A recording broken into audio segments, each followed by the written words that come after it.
demain, la journée sera flambant neuve. 1 minute à la fois.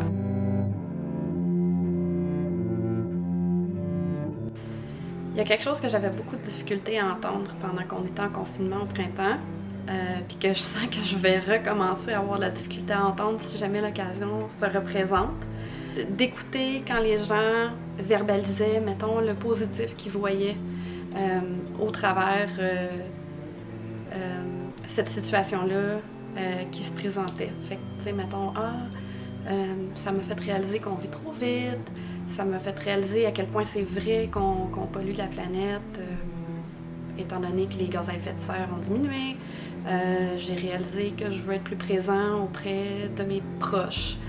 Ce que je trouvais le plus difficile, dans le fond, c'est que ma vie normale, je l'aime tellement. J'aime tellement ça, m'ennuyer de mes enfants pendant la journée, puis les retrouver le soir, puis qu'ils me racontent leur journée, qu'ils vivent leur petite vie à eux, leur propre péripétie, puis qu'ils me les ramènent à la maison. J'adore ça.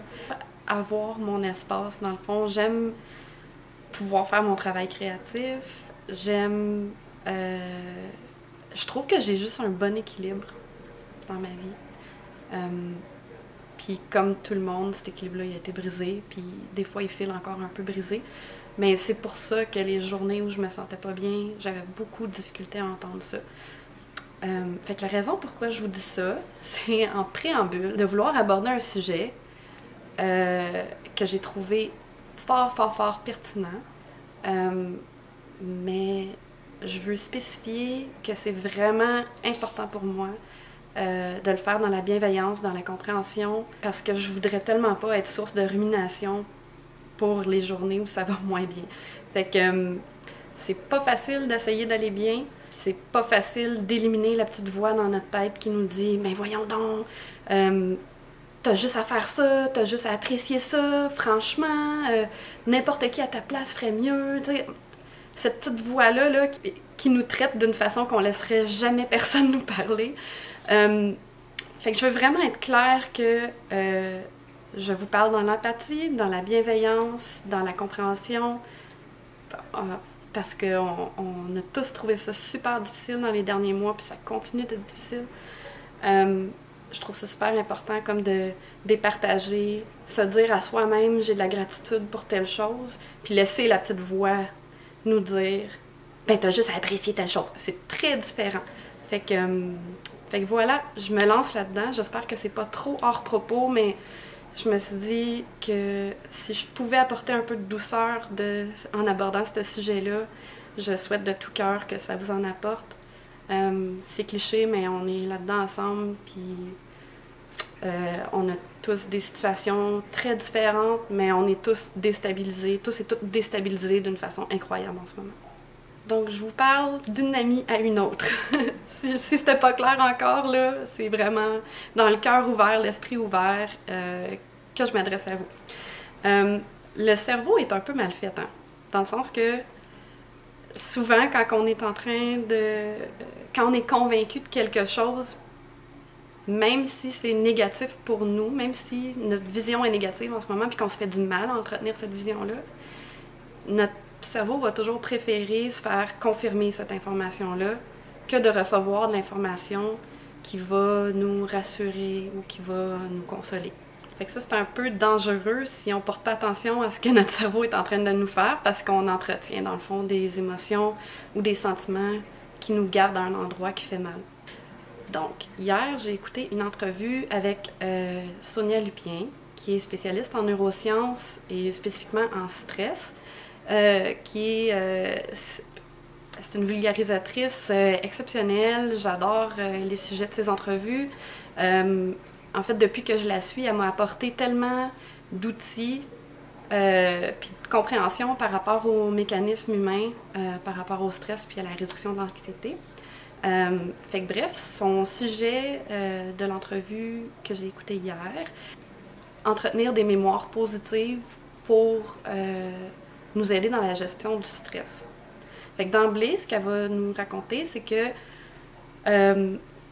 la mémoire, comment ça fonctionne, c'est que si on vit un événement puis qu'on y accorde de l'importance, ça s'en va dans la mémoire à court terme. à force qu'on donne de l'importance à cet événement-là, ça va être comme encodé puis transféré dans notre mémoire à long terme. Puis éventuellement, si on continue d'y apporter de l'importance, bien ça se transfère même dans notre mémoire autobiographique. J'espère que je l'explique bien. Puis ce que c'est la mémoire autobiographique, ça va être comme une banque de choses dans lesquelles on peut aller piger pour se définir, soit vis-à-vis nous-mêmes ou soit quand on parle de nous-mêmes. Fait que ça forge dans le fond notre identité. Ce qu'elle aborde comme exemple, au niveau du choix qu'on peut, comme c'est pas facile, là, mais le choix qu'on peut faire, c'est de travailler sur le mindset avec lequel on accorde de l'importance à quelque chose. Fait que l'exemple qu'elle va donner, c'est je peux soit me souvenir que j'étais un enfant drôle et amusant, ou je peux me souvenir que j'étais un enfant qui cassait tout.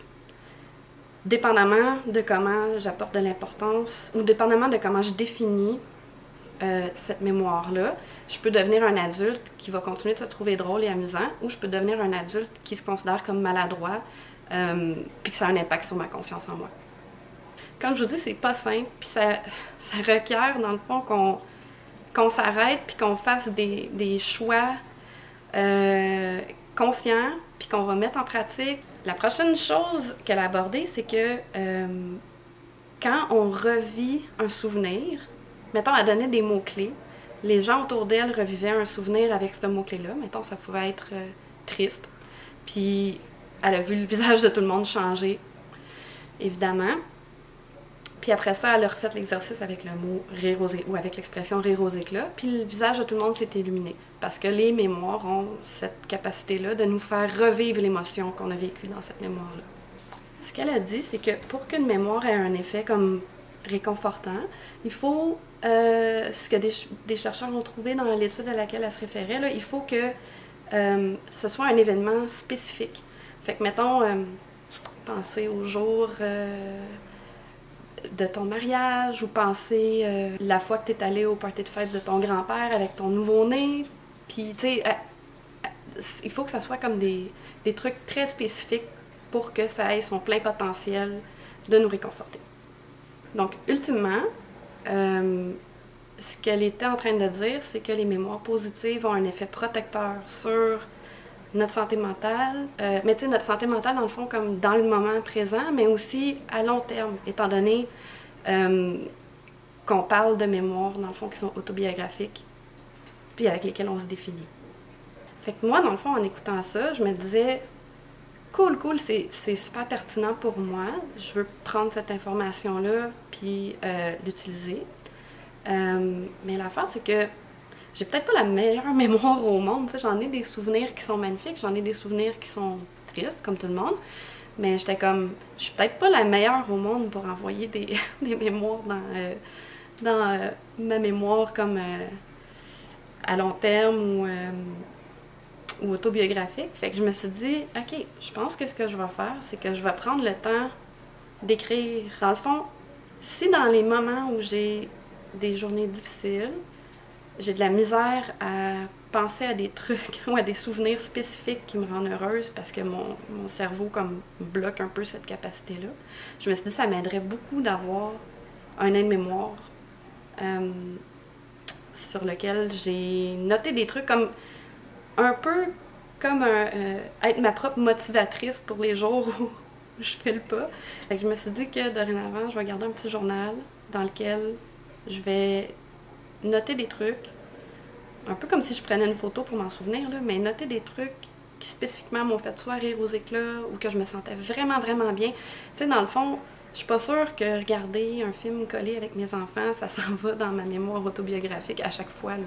Mais j'ai comme réalisé en l'écoutant parler, Sonia Lupien, que genre j'ai un certain pouvoir là-dessus, puis je peux l'utiliser, puis concrètement avec cette méthode-là, je pense que ça pourrait beaucoup aider. Fait qu'un autre truc que j'avais un peu de misère à entendre, puis que j'ai encore un peu de misère à entendre, c'est s'il y a un truc que le confinement ou que la pandémie m'a appris, c'est... Mais je vais exploiter ça quand même, parce que c'est sûr qu'on a tous appris beaucoup de choses à propos de nous-mêmes, à propos de nos relations, à propos de notre santé mentale, à propos de nos ressources.